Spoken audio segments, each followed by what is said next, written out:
Capítulo 2 – Reencarnação. Sua consciência voltou lentamente. A luz do sol que brilhava através da janela também penetrou em suas pálpebras, fazendo-o saber que era dia. Quando ele abriu os olhos para essa sensação de luz, um teto colorido e bonito foi a primeira coisa a entrar em seu campo de visão. Um teto desconhecido. Dizendo a frase clássica, Kazuya se sentou, sentindo o corpo levemente, sem graça ao fazê-lo, e olhou ao redor. A cama em que ele estava deitado era muito maior do que a cama de solteiro que havia em seu quarto, e o quarto em que ele estava agora também tinha uma escrivaninha e outros móveis dispostos em seu interior. Havia um lustre pendurado no teto e a luz do sol brilhava através de uma pequena abertura nas cortinas que estavam penduradas em frente à janela. Ainda assim, parece que de alguma forma eles conseguiram me salvar, mesmo quando eu estava naquele estado. Gostaria de saber que hospital é esse. Sério, que tipo de negócio é esse, me colocar em um quarto individual de aparência tão extravagante? Ele olhou ao redor do quarto novamente e notou algo se movendo levemente ao pé da cama. Agora que havia notado isso, ele também notou a cadeira e a pessoa sentada nela, que parecia estar acordando, tendo descansado metade na cama e metade na cadeira. Quando a pessoa se sentou, Kazuya percebeu que ela ainda era bem jovem. Ela também estava vestida com uma roupa de empregada. Eles se olharam nos olhos, e então ambos congelaram. Então, lágrimas começaram a escorrer pelo rosto da garota. Kain-sama! Ela se jogou sobre Kazuya de repente. Ele não sabia por quê, mas a garota agora estava chorando, enterrando o rosto em seu peito. Graças a Deus! Você não acordou por uma semana inteira. Isso foi tudo que a garota disse, apertando o abraço. Ei, o que você está fazendo? Ele tentou se libertar do abraço, mas a garota vestida de empregada era grande demais em comparação com ele para que pudesse fazer qualquer coisa. E por que ela é uma empregada e não uma enfermeira? Ele perguntou. De repente, desconfiado, Kazuya abriu e fechou a mão, olhando para ela. Ela não era do tamanho de alguém no segundo ano do ensino médio, mas parecia ser uma mão mais adequada para um bebê. Enquanto ele olhava para a mão atordoado, a empregada se levantou de repente. Vou informar a senhora sobre isso. A garota com o uniforme de empregada correu até a porta com passos pesados, abriu-a e saiu do quarto. Que diabos aconteceu comigo? Ela continuou abrindo e fechando a mão até se acostumar com a sensação. Fui esfaqueada por aquele cara, conheci a Manami, depois desmaiei, e agora estou em um hospital? Mas aquela garota me chamou de Caim.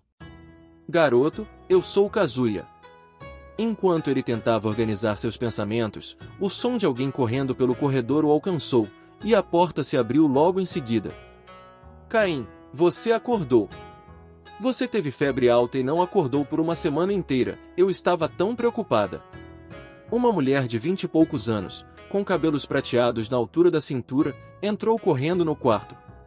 Ela estava usando um vestido muito bem feito. Ver uma pessoa tão diferente do normal deixou Kazuya atordoado novamente. Além disso, essa bela mulher estava agora abraçando, chorando de felicidade. O rosto dela estava sendo esmagado pelas partes mais macias dele, deixando-o feliz e envergonhado ao mesmo tempo. Caim, você me reconhece? Você reconhece a mamãe? Você não perdeu a memória, perdeu? Kazuya não conseguia entender o que a mulher de cabelos prateados estava dizendo. Seus pais haviam morrido há muito tempo, então ele não se convenceria tão facilmente, especialmente se uma beldade de 20 e poucos anos aparecesse de repente na frente dele dizendo ser sua mãe. Com seus pensamentos ainda confusos, Kazuya simplesmente olhou para sua autoproclamada mãe. Minha senhora, Kain-sama acabou de acordar, então seus pensamentos ainda podem estar desordenados. Ele dormiu por uma semana inteira, então talvez tenha razão. Muito bem, Caim, vá com calma e descanse hoje. Eu voltarei mais tarde. Reine também estava muito preocupada com você. Aparentemente da mesma opinião que a empregada que parecia ser uma estudante do ensino médio, a pessoa que aparentemente era mãe de Kazuya se virou para ela. Silvia. Por favor, fique de olho nele por hoje. Além disso, a sopa deve estar boa, então vou fazer um pouco. Como quiser, minha senhora. A autoproclamada mãe de Kazuya e a empregada deixaram o quarto para preparar a comida. Sozinho no quarto, Kazuya mais uma vez começou a abrir e fechar a mão. Era, sem dúvida, sem dúvida, sem dúvida, a mão de uma criança pequena. Acho que isso é aquela coisa de reencarnação que você vê em romances leves. Parece que eles não conseguiram me salvar, afinal. Mas, não tem problema, já que consegui salvar a Manami-san. Não precisei ver a Saori triste. Kazuya murmurou para si mesmo, recostando-se na cama e olhando para o teto. Os romances leves estavam entre os tópicos frequentemente discutidos na escola, e o próprio Kazuya havia lido vários sobre reencarnação, fossem livros reais ou digitais. Saori havia gostado muito deles, e por isso, eles costumavam pegar livros emprestados um do outro. Acho que primeiro vou ter que descobrir o que está acontecendo aqui. Aparentemente, estou dormindo há uma semana inteira. Como sentia dores nos músculos e nas articulações toda vez que tentava se mover, ele passou um tempo inspecionando o quarto. Algum tempo depois, bateram à sua porta e a garota com a roupa de empregada de antes entrou no quarto com uma tigela de sopa em uma bandeja. Kain-sama, eu lhe trouxe sopa. Kazuya se sentou lentamente. A garota colocou a sopa em uma mesa ao lado da cama e Kazuya começou a comer. É saborosa. O leve sabor da carne e dos vegetais na sopa se tornava mais perceptível quanto mais tempo ele os mantinha na boca. Kazuya finalmente aceitou que havia reencarnado quando bebeu o resto da sopa. O fato de ter reencarnado levou imediatamente ao que mais o intrigava. Ela a chamou de Sylvia antes, não foi? Sylvia, temos um espelho? Sim, de fato. No entanto, embora você possa ter emagrecido um pouco porque não comeu nada enquanto dormia, sua aparência não mudou. Sylvia tirou um espelho de uma gaveta e o entregou a Kazuya. O espelho de mão era muito bonito, com a borda decorada com prata.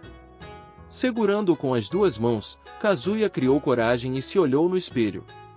O garoto que estava olhando para ele no espelho tinha cabelos prateados com um leve tom azul, olhos azuis redondos e parecia ter cerca de 3 anos de idade. Suas características faciais se assemelhavam às da mulher que se dizia sua mãe. Ele se preocupava com o fato de ser feio, mas, se fosse parecido com a mãe, ficaria muito bonito no futuro, fato que fez Kazuya suspirar de alívio. Quando ele virou o rosto da esquerda para a direita, olhando para seu reflexo no espelho, o rosto de Sylvia apareceu de repente ao lado do seu. Kain-sama, você tem excelentes perspectivas de futuro em termos de aparência, então não precisa se preocupar. Você já é muito bonito. Sylvia lhe disse, sorrindo. Ele havia se esquecido completamente de que Sylvia estava ao seu lado e devolveu o espelho a ela, um pouco envergonhado por ter ficado extasiado com sua própria aparência. Obrigado pelo espelho. Sylvia colocou o espelho de volta na gaveta de onde o havia tirado. Kazuya então bebeu lentamente o resto da sopa. Estava tão deliciosa que, sem pensar, ele pediu mais, mas ele não havia comido por uma semana inteira enquanto dormia, então não foi tão surpreendente. Depois disso, ele passou 3 dias deitado na cama. Ele já havia se recuperado totalmente, mas Sylvia e o resto da família insistiram para que ele descansasse um pouco. Havia apenas um problema para ele levar uma vida assim. Kazuya aceitou o fato de ter reencarnado e vivido como Caim durante aqueles poucos dias.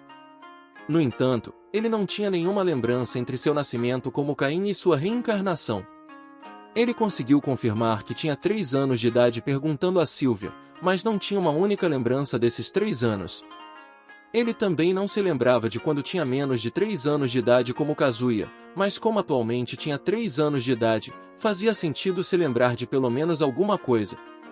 O que ele mais queria era informações sobre este mundo, ou melhor, informações sobre tudo que estava fora de seu quarto, do qual ele ainda não tinha permissão para sair.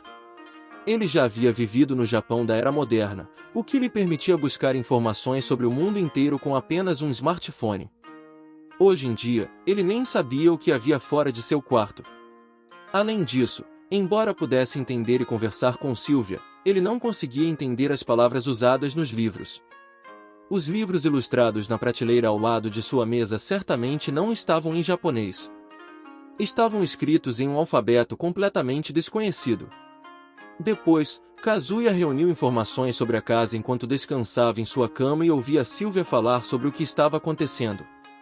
Seu nome aparentemente era Caim von Silford. Ele ficou sabendo que era o terceiro filho do Margrave que governava o território de Grácia no Reino de Sforth. O Reino de Sforth estava localizado bem no centro do continente de Glunud, cercado por vários países. Aparentemente, houve algumas guerras no passado, mas nos últimos anos o país tem estado em paz. Os margraves de Sforth eram donos das terras fronteiriças com outros países e podiam ter seus próprios exércitos permanentes para proteger suas terras e o país. Ele ficou um pouco aliviado depois de ouvir de Sylvia que os margraves pertenciam ao mais alto nível de nobreza. O nome de seu pai era Gard Silford Grácia. O chefe da casa tinha permissão para acrescentar o nome de seu território depois do seu próprio. O von no meio do nome de alguém significava que ele era um nobre, enquanto os plebeus, por outro lado, tinham apenas nomes próprios. Quando encontrou seu pai pela primeira vez depois de ter reencarnado, ele era um homem corpulento, de cabelos azuis, com cerca de 35 anos. Gar tinha duas esposas, sendo a mãe de Kazuya a segunda, o que também explicava a diferença de idade. O nome de sua mãe era Sarah von Silford. Ela era, como era de se esperar, a mulher de cabelos prateados que havia entrado correndo no momento em que ele acordou. Ele também tinha uma irmã 4 anos mais velha que ele, Heine von Silford, que tinha os mesmos cabelos prateados tingidos de azul e características faciais semelhantes às dele. Ela o visitava todos os dias depois que ele acordava. A primeira esposa de Gar chamava-se Maria von Silford e eles tiveram 2 filhos, Jim e Alec, mas como ambos frequentavam a academia na capital real, Maria ficava com eles na casa da família na capital. A pessoa se matriculava na academia aos 10 anos de idade e se formava aos 15, que também era a idade em que se atingia a maioridade. O território de Grace ficava a 1 semana a leste da capital real, de carruagem, e abrangia muitas cidades e vilarejos menores, além da própria Grace, onde residia o Marquês. O território tinha uma fortaleza no leste, onde fazia fronteira com o Império Baisas, e seus trechos ao sul eram cobertos pela chamada Floresta dos Monstros, onde, como o nome sugere, havia muitos monstros. Demorou um pouco, mas depois que ele soube tudo sobre sua família e as terras, Caim começou a pensar no que deveria fazer. Nesse mundo, as pessoas recebiam um batismo, no qual um sacerdote transmitia as palavras dos deuses, da igreja quando completavam 5 anos. A religião nacional era chamada de Marinefordismo, uma religião politeísta com 7 deuses. Havia também um país chamado Holy Country of Marineford, país sagrado de Marineford, que construía igrejas nas capitais e principais cidades de todos os outros países e enviava padres e bispos para atendê-las, financiando a manutenção por meio de subsídios do país em que foram construídas e doações do público. Quanto aos 7 deuses, eles eram os seguintes: o Criador, Zenon; o Deus Guerreiro, Thanos; o Deus da Terra, Bera; a deusa da magia, Leno; o Deus da habilidade, Grim; o Deus do comércio, Panamá; a deusa da vida, Lima. Zenon, o Criador, era seu líder, e os outros 6 tinham seus próprios deveres específicos. Então, ele descobriu que a magia existia neste mundo e ficou entusiasmado por poder usá-la, quando na Terra ela não passava de fantasia. Caim não era o filho mais velho, portanto não herdaria o território. Em vez disso, ele iria para o filho mais velho da família, Jim. Ostensivamente, os não primogênitos poderiam receber títulos nobres por realizações excepcionais e iniciar sua própria linhagem, mas geralmente eles ajudavam seus irmãos na administração do território, tornavam-se cavaleiros ou iam trabalhar em uma empresa ou como aventureiros. Tem que ser um aventureiro. Depois de descobrir que não havia uma maneira fácil de se tornar o chefe de uma família nobre, ele decidiu se tornar um aventureiro e explorar o mundo. Sylvia lhe disse que o mundo também tinha elfos, anões, homens-fera e muitas outras raças de seres sencientes, o que só serviu para fortalecer essa decisão. Ela tinha muito conhecimento adquirido com as novelas leves de sua vida anterior, portanto, também não lhe faltava motivação. Mas, primeiro, terei que descobrir mais sobre este mundo. Como ler a história do mundo, a geografia.